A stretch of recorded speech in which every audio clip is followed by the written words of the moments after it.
নমস্কার বন্ধুরা, আমি দেবজানি। আপনাদের চ্যানেল দেবজানি রান্নাঘরের ভিলেজ ফুডে আপনাদের সবাইকেই স্বাগত জানাই। সিজনের একদম প্রথমে সজনে ডাঁটা দিয়ে এমন অসাধারণ একটা রেসিপি বানাবো না, দেখলেই জিভে জল চলে আসবে। সজনে ডাঁটা দিয়ে জিভে জল চলে আসা একটা রেসিপি আজ আমি আপনাদের সঙ্গে শেয়ার করব। প্রথম থেকে শেষ পর্যন্ত পুরো ভিডিওটা দেখতে থাকুন, সঙ্গে থাকুন। চলুন তাহলে শুরু করা যাক। সজনে ডাঁটা দিয়ে যে আজকে আমি রেসিপিটা বানাবো, তার জন্য প্রথমেই এখানে রয়েছে সজনে ডাঁটা। এই যে দেখুন, ডাঁটা রয়েছে। ডাঁটা খেতে ভালোবাসে না এমন কেউ কিন্তু নেই। ডাঁটা প্রিয় অনেকেই রয়েছে, খুব 11 জন হয়তো অপ্রিয়। আর এখানে যা যা সবজি নিয়েছি ডাঁটার সঙ্গে দেওয়ার জন্য, প্রথমে এদিকে রয়েছে গাজর, আর বাগানের একদম নরম নরম দেখে বেগুন, আর এদিকে রয়েছে আলু। আর এই আলুগুলো আমাদের বাগানেরই আলু। তাহলে প্রথমেই ঝটপট করে সবজিগুলো কেটে নিই। অনেক সময় মাছ মাংস ডিম হয়তো নেই, আবার ভাবছি কি রান্না করব, এটা ভেবেই চিন্তা করছেন, এটাই ভাবছেন, ভাবতে ভাবতে অনেক সময় চলে যাচ্ছে। একদমই ভাবনা চিন্তার কোনো কারণ নেই। এরকমভাবে যদি বেশ কয়েকটা ডাঁটা থাকে বাড়িতে, আর 11টা যদি বেগুন থাকে, আলু তো সব সময় থাকেই সকলের বাড়িতে, সেটা নিয়ে কোনো কথা নেই। আর তাহলে ডাঁটা আর বেগুন আর আলু দিয়ে আর যদি উপকরণ কয়েকটা থাকে, এমন রেসিপি রেডি হয়ে যাবে না, মাছ মাংস ডিমের স্বাদকে হার মানাবে। আর হ্যাঁ, এই ডাঁটা কিন্তু সারা বছর পাওয়া যায় না। এই সময় 3 থেকে 4 মাস কিন্তু ডাঁটাটা পাওয়া যায়। এখন সজনে ডাঁটার সিজন চলছে। এই সিজনে ডাঁটা দিয়ে বিভিন্ন ধরনের রেসিপি কিন্তু রেডি হয়ে যায়। এই সিজনে যদি ডাঁটা দিয়ে এরকম ধরনের রেসিপি থাকে না, দুপুরবেলায় ভাতের সঙ্গে বলুন, আর কিংবা রাত্রেবেলা রুটির সঙ্গে, অসাধারণ খেতে লাগবে। খাওয়া দাওয়া একদম জমে যাবে।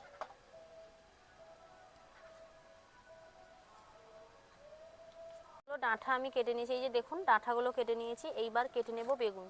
যেহেতু ডাঁটাগুলো লম্বা লম্বা করে কেটেছি, আর বেগুনটাও লম্বা লম্বা করেই কাটবো। বাগানের একদম নরম বেগুন, ঠিক এভাবে বেগুনটা কাটবো।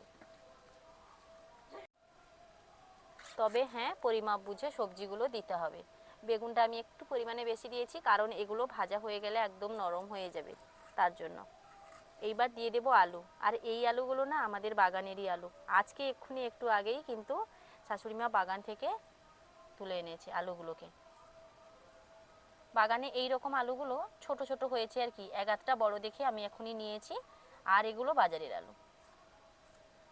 বাগানের একদম সদ্য তুলে আনা আলু বলে দেখুন বঁটি লাগলো না, আলুর ছাল তোলা হয়ে গেল। আলুটাকেও লম্বা লম্বা করে কেটে নেব। ঠিক এই রকম ভাবে আলুটাকে কাটতে হবে। আলুটা আলুগুলো কেটে নিয়েছি, দেখুন আলুগুলো এরকম লম্বা লম্বা সাইজ করে কেটেছি।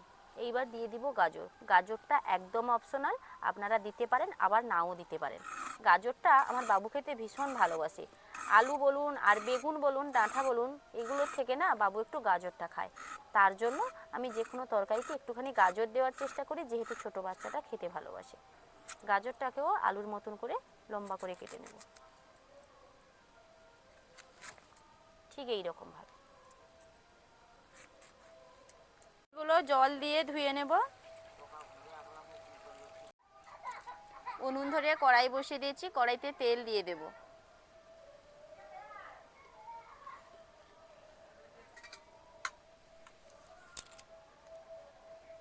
তেলটা ভালোভাবে গরম হয়ে গেছে। গাজর আর আলুটা ধুয়ে নিয়েছি, প্রথমে গাজর আলুটা ভেজে নেব।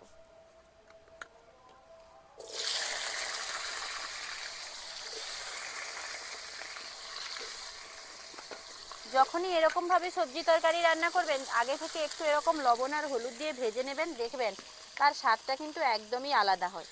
দিয়ে দেবো একটুখানি হলুদের গুঁড়ো, দিয়ে দেবো লবণ।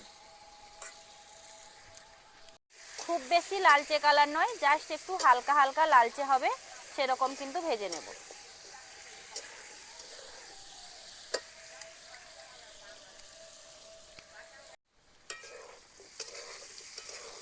গাজর আলুটা হালকা ভাজা ভাজা হয়ে গেছে, আর এই সময় ডাঁটাগুলো দিয়ে দেব।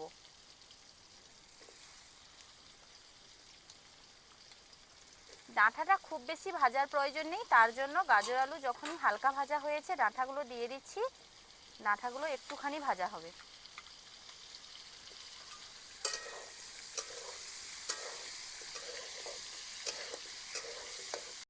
গাজর আলু সজনে ডাঁটা ভাজা হয়ে গেছে দেখুন।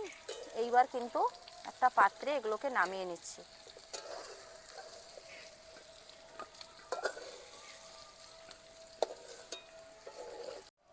একই তেলে ধুয়ে রাখা বেগুন দিয়ে দিচ্ছি।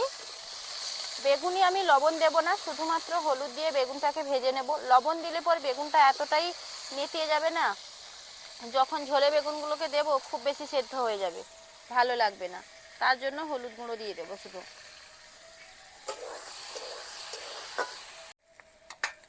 বেগুনটাকেও ভেজে নিয়েছি।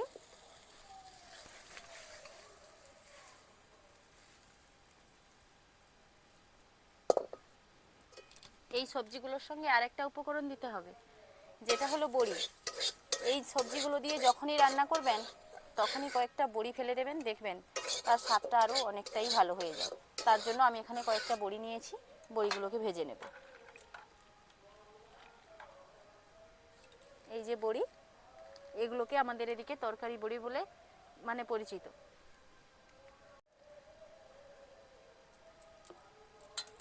তেল দিয়ে বড়িটা একটু লালচে লালচে কালার করে ভেজে নেব।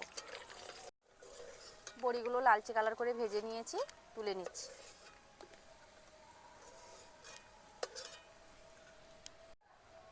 কড়াইতে আরও কিছুটা তেল দিয়ে দিয়েছি, আর আমি টমেটো কুচি দিয়ে দেব। প্রথমেই টমেটো কুচি দেব, তারপর দেব পেঁয়াজ। টমেটোর ওপরে লবণ দিয়ে দেব, যাতে টমেটোটা খুব সহজে গলে যায়।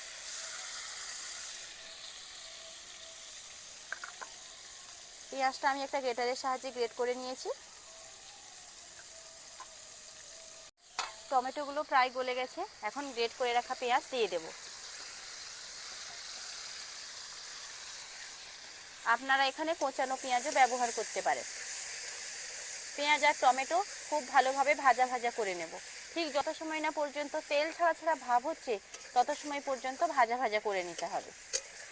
টমেটো ভাজা ভাজা হয়ে গেছে, এখন দিয়ে দেব হলুদ গুঁড়ো।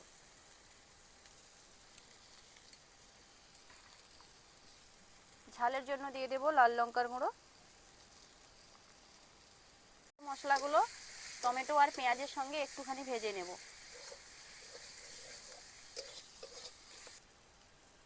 কিছুটা জল দিয়ে দেব মশলাটা ভালোভাবে কষানো হওয়ার জন্য।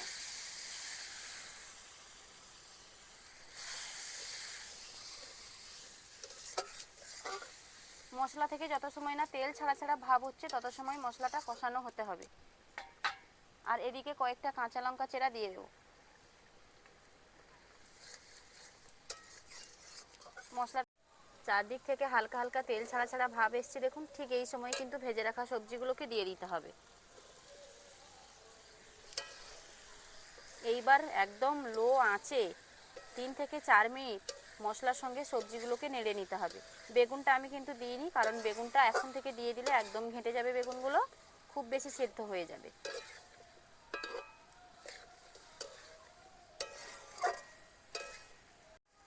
সবজির সঙ্গে মশলা দিয়ে কিছু সময় নেড়ে নিয়েছি। এইবার ভেজে রাখা বড়িগুলো দিয়ে দিলাম, আবারও একবার দুবার মতো নেড়ে নেব।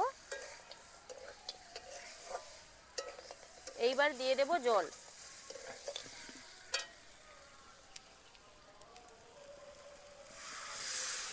যেহেতু সবজিগুলোকে আমি ভেজে নিয়েছি, একদম 90% মতো ভাজা হয়ে গেছে, তাই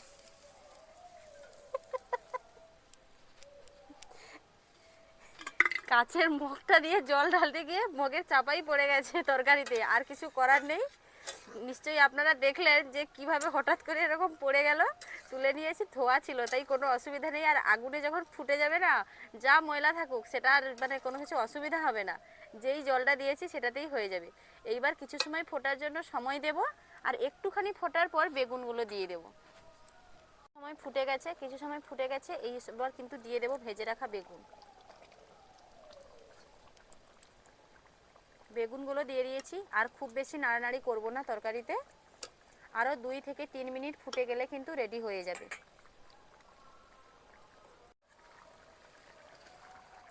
ডাঁটা দিয়ে সবজি তরকারি একদম রেডি হয়ে গেছে, দেখুন। আর দেখতে কীরকম হয়েছে দেখুন, দেখলেই কিন্তু জিভে জল চলে আসবে। বিশেষ করে এই যে বড়িগুলো, এই বড়িগুলো যখন এগারটা মুখে পড়বে না, খেতে ভীষণ ভালো লাগবে।